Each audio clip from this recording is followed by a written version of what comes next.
নমস্কার বন্ধুরা, কেমন আছেন? বড়দি রান্নাঘরে সবাইকে স্বাগত। আজকে আমরা বানাবো নতুন স্বাদের মুগ ডালের ডালনা। বন্ধুরা দেখতে থাকুন। মুগ ডালের ডালনার জন্য আমি এখানে মুগ ডাল নিয়ে নিয়েছি। মুগ ডালটাকে পরিষ্কার করে ধুয়ে নেব। এখন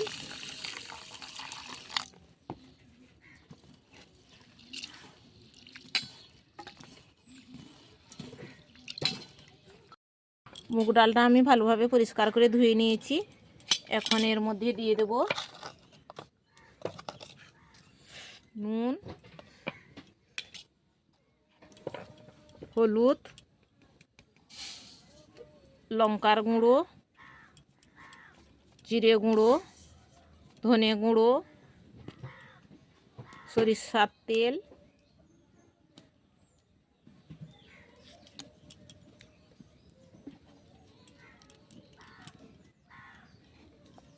দই।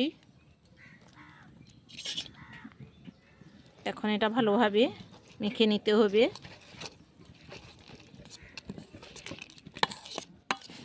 এটা মেখে আমি হাফ ঘন্টা রেখে দেব।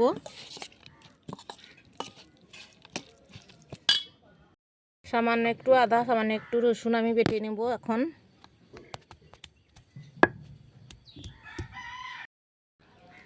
কড়াইতে তেল দিয়ে দিচ্ছি।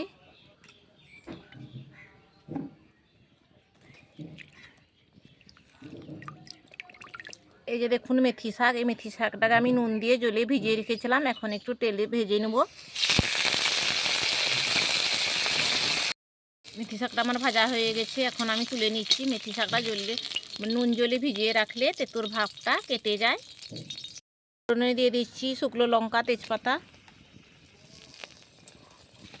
আর একটু জিরে,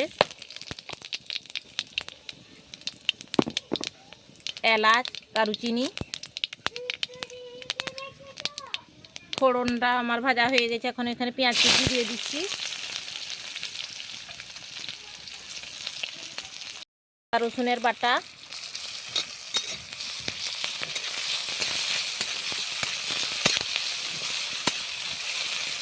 দিয়ে দিচ্ছি একটু আলুটা পেঁয়াজের সঙ্গে ভাজা হয়ে যাবে। নুন দিয়ে দিলাম।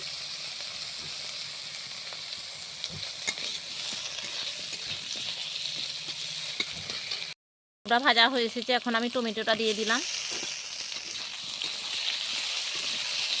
এখন এর মধ্যে দিয়ে দিচ্ছি একটু হলুদ গুঁড়ো, লঙ্কার গুঁড়ো,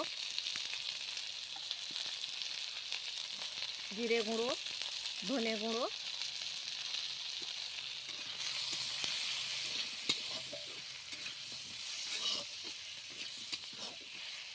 এখন আমার আলুটা ভালোভাবে কষানো হয়ে গেছে। মশলা মাখানো মুগ ডালটা এখন দিয়ে দেব। মুগ ডালটাও এখানে ভালোভাবে একটু কষিয়ে নেব।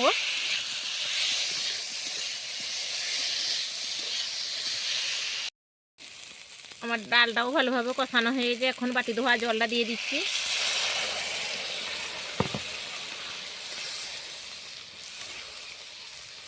এর মধ্যে এখন ঢাকা দিয়ে সেদ্ধ করে নেব ডালটা। মুগ ডালের ডালনাটা প্রায় আমার হয়ে এসেছে। আপনারাও এইভাবে বানাবেন, খেতে খুবই ভালো লাগবে। এখন এর মধ্যে দিয়ে দেব একটু মিষ্টি, আর যে মেথি শাকটা ভেজে রেখেছিলাম এটাও দিয়ে দিলাম। আমার এই মুগ ডালের ডালনাটা আপনাদের কীরকম লাগলো কমেন্টে জানাবেন, আর একটা লাইক শেয়ার করে দিবেন। আমার চ্যানেলটা এখনও পর্যন্ত যারা সাবস্ক্রাইব করেননি তারা সাবস্ক্রাইব করে দিবেন। এখন আমি এটা তুলে নেব।